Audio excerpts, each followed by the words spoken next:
Tom's coffee was selling in France at a premium price. His brand story was resonating with European customers who valued authenticity and heritage. His shipping costs were under control with his new Hamburg-based forwarder. Everything was working beautifully. Then French customs flagged his shipment.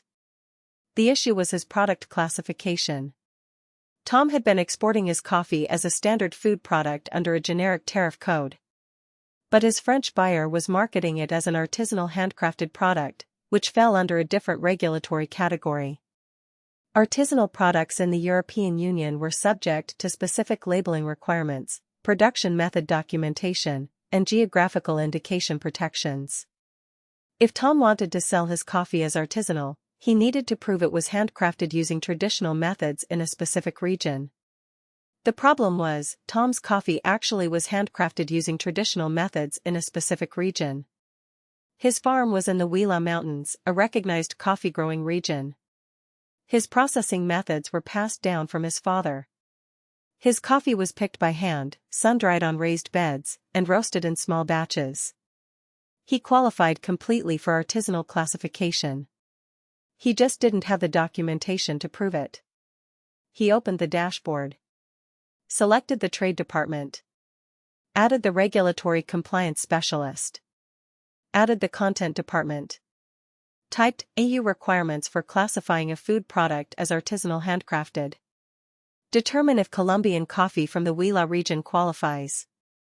Generate all required documentation including production method descriptions, regional origin verification, and traditional processing evidence. Prepare the application for artisanal product classification. 30 seconds later, his AI team was active. The compliance specialist analyzed the EU regulations for artisanal food products. It identified the specific criteria. The product must be produced in a specific geographical region. The production methods must be traditional and substantially unchanged over time. The product must be made by hand or with limited mechanical assistance. The quality and characteristics of the product must be attributable to its geographical origin. The content department generated the documentation package. A geographical verification report, including maps of the Huila region, climate data, soil analysis, and historical records of coffee cultivation in the area. A production method description, documenting every step from cherry selection to final packaging, with photographs showing the manual processes. A traditional practices affidavit, signed by Tom, describing the methods passed down from his father and grandfather. A quality characteristics report, explaining how the volcanic soil, altitude, and microclimate of Huila contributed to the unique flavor profile of his coffee.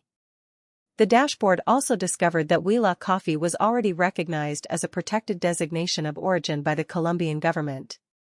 This gave Tom's application significant credibility with EU regulators. Tom submitted the application. It was reviewed by French Customs and the EU Agricultural Products Commission. 3 weeks later, approval arrived.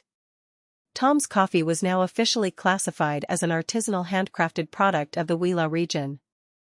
The classification came with benefits. It justified the premium price his French buyer was charging. It provided legal protection against imitators. It qualified his coffee for inclusion in EU-funded promotion programs for traditional agricultural products. Tom looked at the official classification document. His father would have been proud. The coffee that had been grown on their mountain for 30 years was now recognized by the European Union as something special. Not a commodity. An artisanal product with a story and a place. Is your product classified correctly for European markets? Tell me in the comments. I'll check the regulations for you. Follow Tom's artisanal journey. gaigroupai.com 7-day free trial. No credit card required.